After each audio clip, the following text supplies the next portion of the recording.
Olá, sou a professora Adriana, especialista em gestão da qualidade, e a nossa aula de hoje será sobre auditoria interna, indicadores epidemiológicos de qualidade e desperdício em saúde.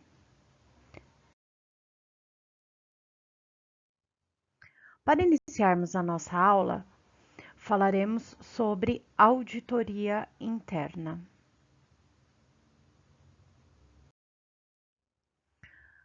O que é uma auditoria interna? É uma ferramenta de apoio de gestão e uma tomada de decisão que possui um valor fundamental no processo de investigação sistemático, utilizando-se de relatórios para otimizar os resultados da instituição, reduzir os gargalos produtivos, melhorar a qualidade na prestação de serviços. É uma atividade que corresponde com a análise das atividades realizadas no hospital para verificar se estão sendo bem desempenhadas e seguindo o planejamento. O principal objetivo das auditorias internas é avaliar a eficácia do sistema de gestão da qualidade na organização e o desempenho geral dela. Elas devem demonstrar conformidades com os arranjos planejados, como, por exemplo, o sistema de gestão de qualidade e os processos que são implementados e mantidos. Existem três principais tipos de auditorias internas: a preventiva, a operacional e a analítica. A preventiva, o seu objetivo é identificar possíveis falhas antes mesmo que elas aconteçam.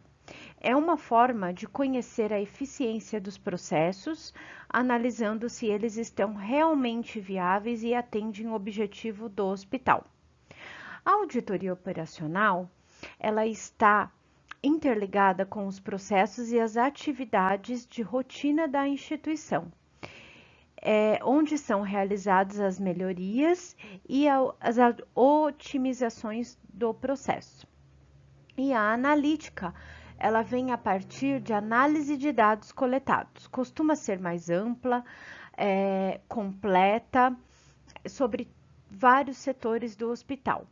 É feita uma análise de todos os dados para reconhecer o que pode representar um risco ou um problema, ou uma oportunidade de melhoria a curto ou a longo prazo. As principais finalidades da auditoria interna são: prevenir ou identificar más condutas, evitar a utilização inadequada dos serviços disponíveis, definir normas para funcionamento e desenvolvimento de serviços terceirizados, controlar a qualidade, equilibrar os padrões e os resultados obtidos com a prestação dos serviços, fiscalizar e controlar, aperfeiçoar os procedimentos administrativos, técnicos e éticos dos profissionais da área da saúde, garantir a qualidade dos serviços disponibilizados, mensurar o desempenho do serviço, promover o processo educativo dos integrantes da equipe, alinhando a qualidade ao orçamento disponível da instituição. Agora vamos para o nosso segundo tema da aula, os indicadores epidemiológicos. Partindo da definição, o que é epidemiologia? Ela pode ser definida como a ciência que estuda o processo saúde e doença em coletividades humanas, analisando a distribuição e os fatores determinantes das enfermidades, dados à saúde e eventos associados à saúde coletiva, propondo medidas específicas de prevenção, controle ou erradicação das doenças. Já os indicadores de saúde, eles procuram descrever e monitorar a situação em saúde de uma população.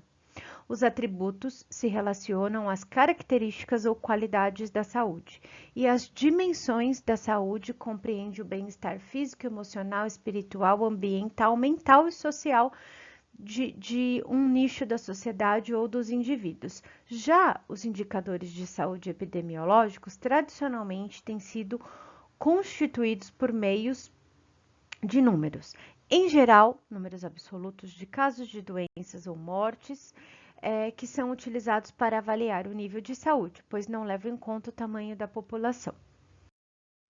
A sua principal finalidade é usado como ferramenta para identificar, monitorar avaliar ações e subsidiar as decisões dos gestores públicos. Através deles, é possível identificar áreas de riscos e evidenciar tendências.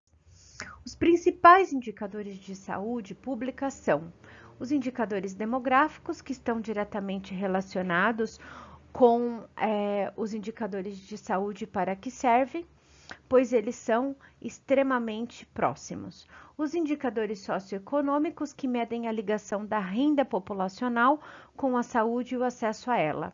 Os indicadores de mortalidades, que são os mais conhecidos, pois eles acompanham o número de óbitos em determinadas religiões, acompanhado também os seus perfis e descobrindo as principais causas de mortes. E os indicadores de morbidade, que diz respeito à relação de doença numa região estudada. Nesse item entram também os indicadores de saúde de epidemiologia. Já os indicadores de saúde, os principais deles são tempo médio de internação hospitalar, número de altas, custo total do mês e reinternação por período. E para a gente falar sobre os desperdícios na assistência em saúde, nós vamos primeiro trazer o conceito do que é desperdício em saúde. Então, é a contínua eliminação das atividades desnecessárias, os desperdícios que permeiam praticamente todos os tipos de processos assistenciais, de suporte e administrativos. Se formos capazes de eliminar o esforço desnecessário, haverá mais tempo e recurso disponíveis para focar nas atividades que são realmente importantes.